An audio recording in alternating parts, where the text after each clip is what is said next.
जुडो मां हिकु महीनो अॻु पुरस्कार नमूने गुम थियल नींगर पाण मुरादो घर पहुची वियो आहे। शहर मां हिकु महीनो अॻु 13 सालनि जो कलीमुल्ला पठान वल्द हाशिम पठान पुरस्कार नमूने गुम थी वियो हुयो, जंहिं ते संदसि वारसनि अगवा जो शक ज़ाहिर कयो। मुग़वी कलीमुल्ला महीने बाद घर पहुची वियो आहे।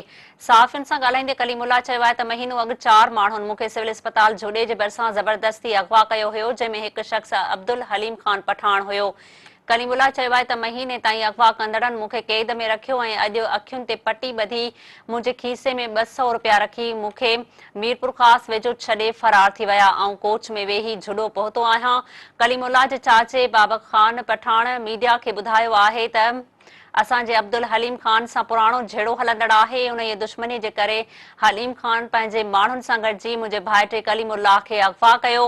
हुननि जो चवणु हुयो त जुडे थाणे ते असां अब्दुल हलीम ख़ान वल्द अब्दुल कयूम पठान ऐं कुतुब ख़ान ख़िलाफ़ केस दाख़िल करायो हुयो, जॾहिं त हिकु जवाबदार अब्दुल हलीम ख़ान खे पुलिस गिरफ़्तार बि कयो आहे। पर 15 ॾींहं गुज़रण बावजूद पुलिस अब्दुल हलीम जी गिरफ़्तारी ज़ाहिर नथी करे, जंहिं मां असांखे शक आहे त पुलिस जवाबदारनि सां मिलियल आहे।